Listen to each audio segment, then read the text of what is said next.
NU delikado pa? Best chance na makatop 2 sa ranking? Alamin.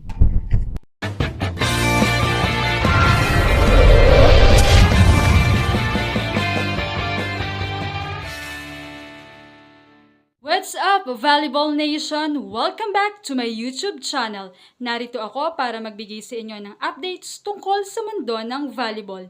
Pero bago yan, don't forget to subscribe and hit the notification bell para updated ka sa aking mga videos.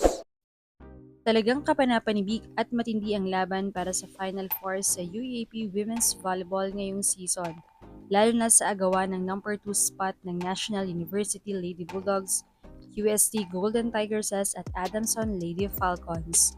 Ipinapakita ng sitwasyong ito kung gaano kalalim at ka-competitive ang liga dahil hindi na lang iisang koponan ang nangingibabaw kundi halos pantay-pantay na ang laban ng mga top teams.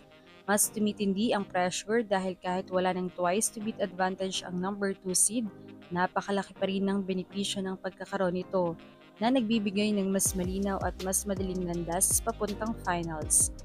Dahil dito, bawat set at bawat puntos ay nagiging crucial at nasusubok hindi lamang ang pisikal na kakayahan, kundi pati ang mental toughness at composure ng bawat koponan. Sa ganitong klaseng setup, nagiging parang mini tournament ang laban para sa ikalawang pwesto, kung saan isang pagkakamali lang ay maaaring magbago ng kapalaran ng isang team. Sa kabuuan ng ganitong ka-intense na kompetisyon ay patunay na patuloy na umuunlad ang antas ng UAAP at lalong nagbibigay ng excitement sa mga manonood. Kaya naman hindi pa sigurado ang number 2 spot para sa two-time defending champion National University.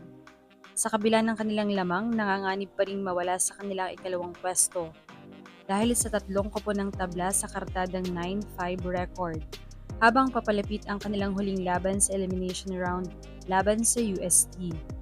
Bagamat wala ng twice to beat advantage ng number 2 seed, may mahalaga pa rin itong benepisyo dahil waiting din ang top 2 sa mananalo sa number 3 at 4 na maghaharap muna. Ibig sabihin mas malinaw at mas madaling daan ito patungo sa finals kumpara sa ibang koponan kagaya nga ng top 3 at top 4. Gayunpaman, hindi pa rin kampante ang pwesto ng NU. Simple lamang ang sitwasyon, talunin ang UST at makukuha nila ang number 2. Kapag nanalo sila laban sa Golden Tigresses, aangat ang kanilang record sa 10-4 at ito lang ang paraan para maiwasan ang anumang komplikasyon. Ngunit kapag natalo ang NU sa UST, magkakaroon ng tatlong kuponang tabla sa 9-5. Ang Lady Bulldogs nga, UST at Adamson na magbubukas ng mas komplikadong sitwasyon sa liga. Sa ganitong kaso, unang pagbabasehan ang match points para i-rank ang tatlong koponan. Nakaposisyon na agad ang UST sa number 4 dahil sila ang may pinakamababang match points sa senaryong ito.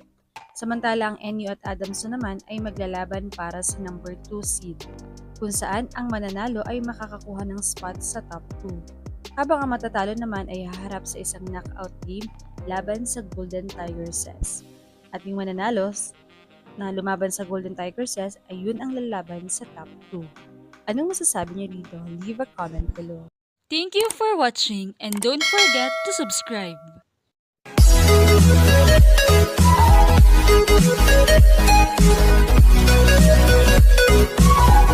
Thank you.